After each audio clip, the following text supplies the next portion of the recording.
Ants of the Fire, The Legend of Telo, an original novella by Jack Lee.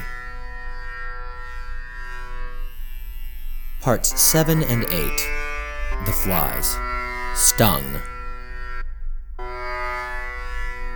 Telo and her nurse tore through the grass, the flies bearing down on them from the air.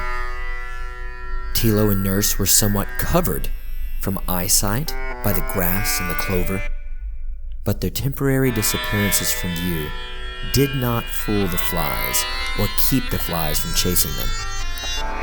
Telo did not understand why they had to run from creatures as simple as flies. But she did as Nurse told her, partly out of guilt from their earlier confrontation, and, in truth, partly out of habit. "Why are we running? They're just flies," Telo yelled to Nurse as they ran. "They're hunting us for something." "What?" "I don't know, just shut up and run." High above their heads, the flies chased the two ants through the green brush, catching occasional glimpses of their prey when the ants crossed the open soil. The three flies spoke as one. "The large one will make a good home for our babies." Nurse knew they were getting closer to their home, but that it might be too far for her to run. Telo sped ahead, using her strength and longer legs. Nurse felt tired, old, and winded. She knew she wouldn't make it. She noticed a large stone ahead resting on the ground. "We can take cover under that stone, Telo. You hurry up and get there. I'm right behind you." Nurse's greatest fear was that after all this time in exile, all this time training Telo and preparing her for their task would be a waste if something was to happen to Telo now. And the nurse would not be able to find another soldier ant to train and probably wouldn't live long enough to train one anyway. If Telo died, quite simply, all was lost. Nurse knew she couldn't die either. She still hadn't told Telo why they were alone and what their task was. She pushed her tiny legs as hard as she could. She began to feel a crack in her back left leg. She tried to push through the pain as she ran towards the rock. Telo reached the stone with ease. She turned around and watched her nurse. She had never seen her nurse run that fast before, not even on their daily runs and training exercises. Nurse was full of surprises today. "Burrow under the stone, young one." Telo started and began digging. She needed to get a hole big enough for her and Nurse to fit into. She scooped up clumps of dirt with her pincers and scraped at the soil with her legs. She turned around to check on Nurse. "Hide in the..." Nurse's words were interrupted by her own screaming. She had pushed her old shell too far. Her back leg snapped in two, leaving its lower half lifeless on the ground. "Nurse!"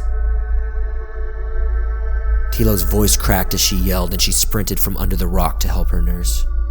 She arrived by her side and tried to pull her nurse onto her back. "What are you doing, young fool? Hide! I can't leave you here." The buzzing stopped. Nurse frantically checked the sky to find the fly's location. They were diving in a free fall. Nurse began swinging her abdomen at Telo, trying to drive her away with her stinger. "What are you doing? I'm trying to help you." "If you don't get to that rock, I will kill you myself right here and right now. Now go." Telo sprinted again toward the rock. The flies closed the gap and were screaming. Through, almost grazing the nurse's head. They paused over her for a moment to examine the old small ant. They noticed the broken leg on the ground and recognized it as a sign of the nurse's advanced age and fragile body. This one is far too old. The flies darted toward Telo as she inched toward the stone. They lined up in a single file formation in the sky and dove with their stingers brandished toward Telo's head. Telo felt the wind from the fly's motion on her back and threw her body towards the stone, skidding herself underneath the rock as the first fly attacked. The fly struck the top of the rock and bounced back into the air, dazed from the impact. It floated in the sky for a moment as the other two flies regrouped. We have been hunting for so long. The flies faced each other. They had not seen ants outside in a long time, and they needed them to survive. Telo would have been the better host, but the nurse was lying in the clearing, vulnerable. Maybe the older one will do. The flies circled the nurse on the ground. They lined up behind the nurse's head in a single line attacking formation. They heard the nurse call out something, but they didn't fully understand the language of the ants. Telo looked out from under the stone. She saw the flies lined up behind Nurse. She thought about trying to fight them off, but she knew Nurse would not approve. All she could do was watch. The first fly drove its stinger into the base of the nurse's head. It won't. The second fly pierced the nurse in the same wound. Belong. The third finished the attack. Now.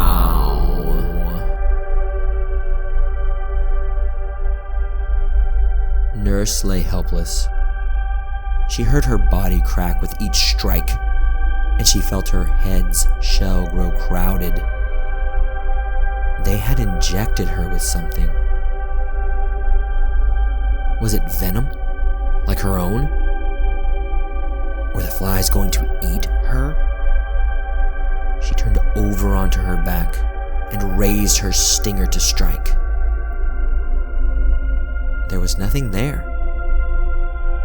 She watched as the flies flew off in the distance, the sound of their wings growing fainter and the breeze disappearing until all the plants around her became suddenly, deathly, terrifyingly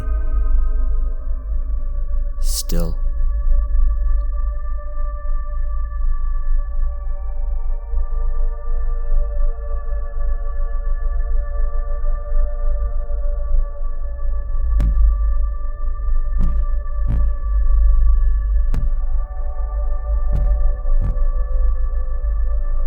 Part 8. Stung. Telo watched as the flies grew small in the distance.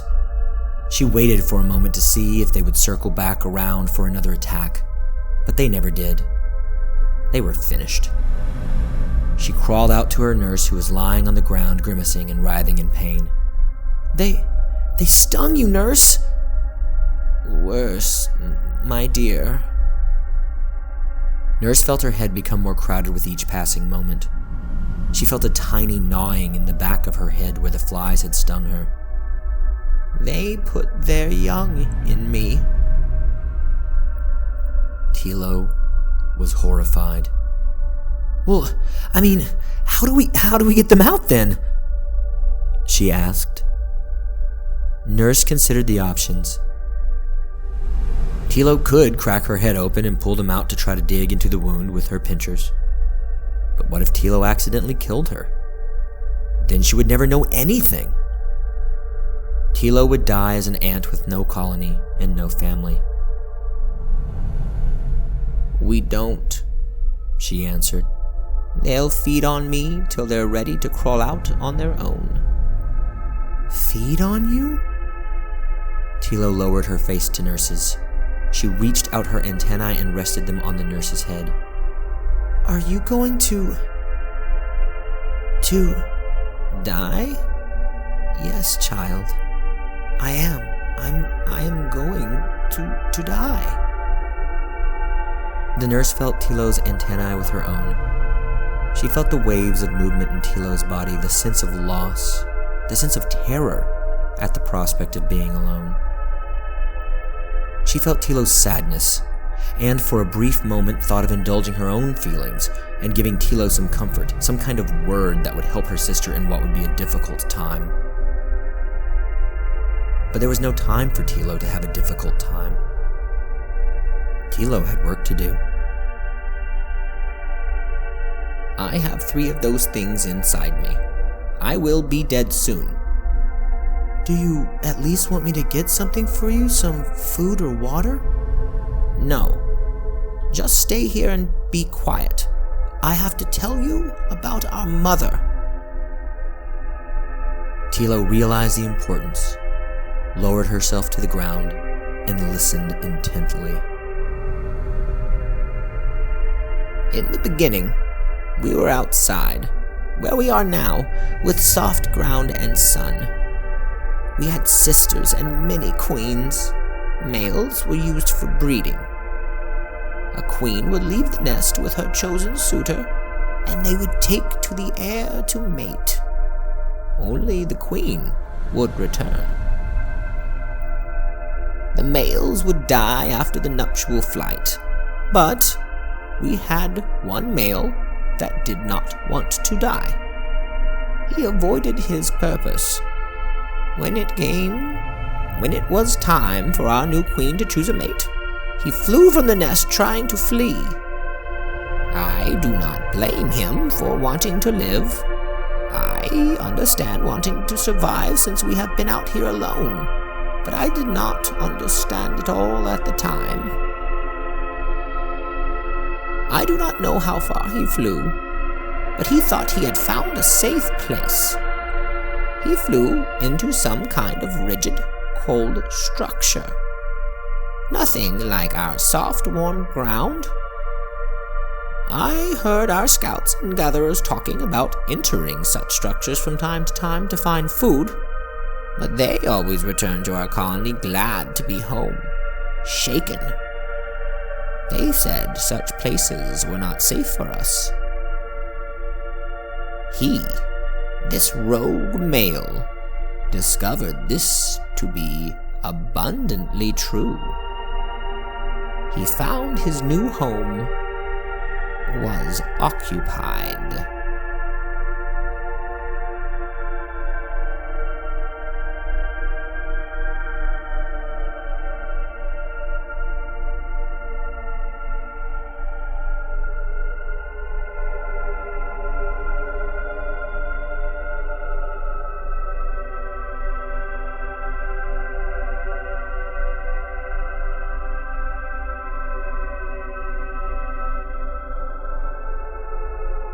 Thank you for listening to Ants of the Fire, The Legend of Telo, Parts 7 and 8, The Flies and Stung, an original novella by Jack Lee. All sounds that you hear present in the track come from freesound.org and the Free Music Archive, and they are all being used under public domain licenses. Now, don't go anywhere just yet. We do have one last surprise for this week. Next up is an untitled poem by our newest guest author, Hannah Cook.